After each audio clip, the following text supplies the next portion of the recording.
Hello friends, હું જ્યોતિ ગજ્જર સુરતથી. આજે હું તમારી સાથે શિયાળા માટે વસાણું, ગુંદરની પેંડ કે ગુંદર પાક, ખાંડ કે મિશ્રી વાપર્યા વગર કેવી રીતે બનાવવો એની રેસીપી શેર કરીશ. ગુંદર આપણી હેલ્થ માટે ખૂબ જ ફાયદાકારક એ તો તમે જાણો જ છો, પણ દિવસ દરમિયાન અમુક માત્રામાં પાણી અથવા દૂધ સાથે લેવામાં આવે તો તે શરીરને ફાયદાકારક સાબિત થાય. ગુંદર પાક હું દૂધ નાખીને બનાવું છું અને ગળપણ માટે એમાં ખાંડ કે મિશ્રીના બદલે ગોળ વાપરું છું, એટલે હેલ્થને નુકસાન ન થાય. તો ચાલો આજની આ મજેદાર રેસીપી શરૂ કરીએ. ગુંદર પાક બનાવવા માટે 200 ગ્રામ બાવળનો લાલ ગુંદર લીધો. માર્કેટમાં ઘણી બધી અલગ અલગ વેરાયટીમાં ગુંદર મળે, બને ત્યાં સુધી આવી નાની નાની કણી જેવો ગુંદર હોય એ જ લેવો. 25 ગ્રામ મખાના, 50 ગ્રામ સિંગોડાનો લોટ, 100 ગ્રામ બદામ, 50 ગ્રામ કાજુ, 50 ગ્રામ મગજતરીના બી, 25 ગ્રામ અખરોટ મગજ, 25 ગ્રામ પિસ્તા, 25 ગ્રામ ચારોલી, 25 ગ્રામ પમ્પકિન સીડ્સ અને 1 ટેબલસ્પૂન વજનમાં 10 ગ્રામ ખસખસ લીધી. હવે એક નાની વાડકી લીધી, એમાં ગુંદર પાકમાં નાખવા માટેના બધા મસાલા ભેગા કરી લઈએ. એમાં 1 ટેબલસ્પૂન ગોખરું પાવડર, 1 ટેબલસ્પૂન બટરીસું એટલે કે કાટલું, અડધા સ્પૂન જેટલા વાટેલા નાની ગ્રીન એલચીના દાણા, અડધી ટીસ્પૂન જાવિત્રી પાવડર, 1 ટેબલસ્પૂન સૂંઠ પાવડર અને અડધો સ્પૂન ગંઠોડા એટલે કે પીપળા મૂળ પાવડર. હવે આ દરેક મસાલા સારી રીતે મિક્સ કરી લઈએ. બધી સામગ્રીનું પરફેક્ટ મેઝરમેન્ટ નીચે ડિસ્ક્રિપ્શનમાં આપી દઈશ, એટલે ત્યાંથી જોઈને તમે આ રેસીપી ટ્રાય કરી શકો. આમાં મસાલા તમે તમારા ટેસ્ટ પ્રમાણે પ્લસ માઇનસ કરી શકો.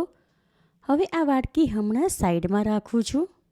આમાં મખાના ઓપ્શનલ છે, તમારે ન નાખવા હોય તો સ્કીપ કરી દેવા.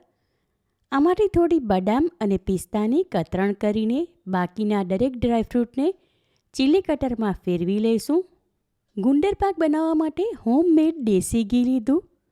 મલાઈમાંથી માખણ અને ઘી કેવી રીતે બનાવવું એની રેસીપી તમે મારી ચેનલ પર જોઈ શકો છો.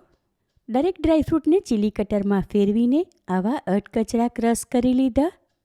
હવે આગળના સ્ટેપમાં એક કઢાઈ લઈને સ્ટવ ઉપર ગરમ કરવા મૂકી. ત્યાં ગેસ ફ્લેમ લો ટુ મીડિયમની વચ્ચે રાખીને એમાં સૌથી પહેલાં મખાણા લઉં છું. ઘી ઉમેર્યા વગર મખાનાને કોરા જ શેકી લઈએ. હવે કઢાઈમાં કન્ટિન્યુ જારી અથવા ટવેટો ફેરવતા રહીએ, એટલે મખાના દરેક સાઈડથી એક સરખા શેકાય. હવે થોડીવાર પછી મખાના શેકાઈને ક્રિસ્પી થઈ ગયા. એને હાથમાં લઈને દબાવીએ તો એનો ભૂક્કો થઈ જાય છે, માટે ગેસ ફ્લેમ બિલકુલ લો તરફ રાખીને શેકેલા મખાના કઢાઈમાંથી એક વાસણમાં કાઢી લઉં છું. આગળના સ્ટેપમાં ફરી એ જ કઢાઈ સ્ટવ ઉપર ચડાવી એમાં અડધો કપ જેટલું ઘી લીધું. ઘી મેલ્ટ થઈને ગરમ થઈ ગયું તો હવે એમાં થોડી ગુંદરની કણી નાખીને એકવાર એનું તાપમાન ચેક કરી લઈએ. તમે જોઈ શકો છો ગુંદરની કણી ફ્રાય થઈને તરત જ ફૂલી ગઈ, એટલે કે ઘી સારી રીતે ગરમ થઈ ગયું. તો હવે થોડો થોડો ગુંદર આમાં નાખીને ફ્રાય કરી લઈએ. ગુંદર સારી રીતે ફૂલે અને ત્યાર પછી એની ઉપર હલકો ગોલ્ડન કલર આવે ત્યાં સુધી એને ફ્રાય કરશું. આ પ્રમાણે બાકીનો ગુંદર પણ ફ્રાય કરી લઈએ. ફ્રાય કરેલો બધો જ ગુંદર હમણાં એક વાસણમાં ભેગો કર્યો. ઠંડો થાય પછી વાટી લઈશું. હવે આગળના સ્ટેપ માટે ફરી એ જ કઢાઈ સ્ટવ ઉપર ચડાવી એમાં 1 ટેબલસ્પૂન જેટલું ઘી લઉં છું અને ઘી પીગળે ત્યાર પછી એમાં સિંગોડાનો લોટ ઉમેરીને મિક્સ કરી લઈએ. જરૂર પ્રમાણે આમાં બીજું અડધા સ્પૂન જેટલું ઘી ઉમેરું છું. હવે કઢાઈમાં કન્ટિન્યુ ટવેટો ફેરવીને આ લોટ શેકી લઈએ. થોડીવારમાં જ લોટ શેકાઈને હલકો પડી ગયો, એટલે એમાં બબલ્સ થવા લાગ્યા. તમે જોઈ શકો છો લોટમાં હલકો ગોલ્ડન કલર પણ આવી ગયો, માટે ગેસ ફ્લેમ બિલકુલ લો તરફ કરીને આ શેકેલો લોટ કઢાઈમાંથી એક વાસણમાં કાઢી લઉં છું અને આગળ ફરી એ જ કઢાઈ સ્ટવ ઉપર ચડાવીને એમાં 1/2 કપ જેટલું ઘી લઉં છું. ઘી પીગળે ત્યાર પછી એમાં ઝીણા ક્રશ કરેલા ડ્રાયફ્રૂટ ઉમેરીને મિક્સ કરી લઈએ. ગેસ ફ્લેમ હવે લો ટુ મીડિયમની વચ્ચે રાખીને કઢાઈમાં કન્ટિન્યુ ટવેટો ફેરવતા રહીએ. આ દરેક ડ્રાયફ્રૂટમાં પણ તેલ હોય છે, માટે એને શેકવા એમાં વધારે ઘી ઉમેરવાની જરૂર નથી. થોડીવાર પછી ડ્રાયફ્રૂટનો ભૂક્કો શેકાયો એટલે એમાંથી સારી એવી સુગંધ આવવા લાગી. હવે આ ટાઈમ પર આમાં ખસખસ ઉમેરી એને પણ થોડી સેકન્ડ માટે શેકી લઉં છું. ત્યાર પછી ગેસ ફ્લેમ ઓફ કરીને આ મિશ્રણ આગળ શેકેલા સિંગોડાના લોટની સાથે પરાતમાં કાઢી લઉં છું અને શેકેલી આ બંને સામગ્રીને મિક્સ કરી લઈએ. ગુંદર પાકમાં નાખવા માટેના મસાલા વાડકીમાં ભેગા કરીને રાખ્યા હતા, એ પણ આમાં ઉમેરી દઉં છું. ત્યાર પછી આ બધું સારી રીતે મિક્સ કરી લઈએ. હવે ફ્રાય કરેલો ગુંદર અને મખાના વાટી લઈએ. એના માટે એક મીડિયમ સાઇઝનું મિક્સર જાર લીધું. એમાં સૌથી પહેલાં ફ્રાય કરેલો ગુંદર અડધા ભાગનો લઉં છું. જારનું ઢાંકણ બંધ કરીને એને થોડી સેકન્ડ માટે ફેરવી લઈએ. હવે એ જ મિક્સર જારમાં બાકીનો ગુંદર ઉમેરી બધો જ સાથે વાટી લઈએ. વાટેલો ગુંદર મિક્સર જારમાંથી આ પરાતમાં કાઢી લઉં છું. ત્યાર પછી આ જ મિક્સર જારમાં શેકેલા મખાના લઈને એને પણ વાટી લઈએ. વાટેલા મખાના પણ આ પરાતમાં જ ઉમેરી દઉં છું. ગુંદર પાકમાં નાખવા માટે 1 કપ ફૂલ ઉપર સુધી ભરીને વજનમાં 150 ગ્રામ રોટલી બનાવીએ એ ઘઉંનો ઝીણો લોટ લીધો. અડધો કપ વજનમાં 50 ગ્રામ સૂકા કોપરાનું બૂરું અને અડધો કિલો એટલે કે 500 ગ્રામ થોડો નરમ હોય એવો ગોળ લીધો. તમારે ગોળના બદલે ખાંડ કે મિશ્રી વાપરવી હોય તો એ પણ એટલી જ 500 ગ્રામ લેવી. હવે ફરી આગળની જ કઢાઈ સ્ટવ ઉપર ગરમ કરવા મૂકી એમાં અડધો કપ જેટલું ઘી લઉં છું. ઘી પીગળે ત્યાર પછી એમાં લોટ ઉમેરીને મિક્સ કરી લઈએ. જરૂર પ્રમાણે લોટમાં બીજું અડધા સ્પૂન જેટલું ઘી ઉમેરું છું. હવે ગેસ ફ્લેમ મીડિયમથી લો તરફ રાખીને કઢાઈમાં કન્ટિન્યુ ટવેટો ફેરવતા રહીએ, કારણ કે લોટ થોડી ધીમી આંચ પર શેકીએ તો એ સારી રીતે શેકાઈને ફૂલી જાય. થોડી વાર પછી લોટ શેકાઈ ગયો એટલે બિલકુલ હલકો પડી ગયો. એનો કલર પણ બદલાઈ ગયો, તમે જોઈ શકો છો. માટે ગેસ ફ્લેમ બિલકુલ લો તરફ રાખીને શેકેલો લોટ બાકીની સામગ્રી સાથે પરાતમાં કાઢી લઉં છું અને આગળ ફરી એ જ કઢાઈ સ્ટવ ઉપર ચઢાવું છું. કઢાઈમાં 1 ટેબલસ્પૂન જેટલું ઘી લઉં છું અને ઘી પીગળે ત્યાર પછી એમાં કોપરાનું બૂરું ઉમેરીને મિક્સ કરી લઈએ. હવે ગેસ ફ્લેમ બિલકુલ લો તરફ રાખીને કઢાઈમાં કન્ટિન્યુ ટવેટો ફેરવતા રહેવું, કારણ કે કોપરામાં પણ તેલ હોય છે, માટે એને શેકાતા વધારે વાર ન લાગે.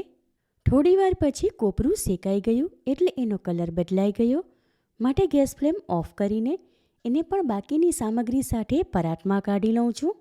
ગુંદર પાક બનાવવા માટે એક જાડા તળિયાવાળું સ્ટીલનું વાસણ લીધું. એમાં 1 કપ ફૂલ ઉપર સુધી ભરીને વજનમાં 150 ગ્રામ મિલ્ક પાવડર લઉં છું. એમાં 2 કપ ભરીને હુંફાળું દૂધ ઉમેરું છું અને આ ત્રીજો કપ દૂધ ઉમેરું છું. એમાંથી થોડું મિક્સર જારમાં લઈને હલાવી લઉં છું. હવે મિક્સર જારમાંનું દૂધ પણ આમાં ઉમેરી દઉં છું. ત્યાર પછી વિસ્ક વડે મિલ્ક પાવડર સાથે દૂધ સારી રીતે મિક્સ કરી લઈએ. એક પણ લમ્સ ન રહે એ પ્રમાણે દૂધમાં મિલ્ક પાવડર મિક્સ કરી લીધો. તો હવે પરાતમાંની બધી જ સામગ્રી આમાં ઉમેરીને સારી રીતે મિક્સ કરી લઈએ.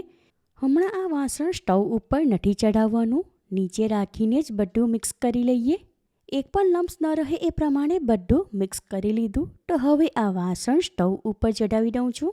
ગેસ ફ્લેમ મીડિયમ તરફ રાખીને આમાં કન્ટિન્યુ ટવેટો ફેરવતા રહેવું, એટલે આ મિશ્રણ જલ્દી ગરમ થઈ જાય.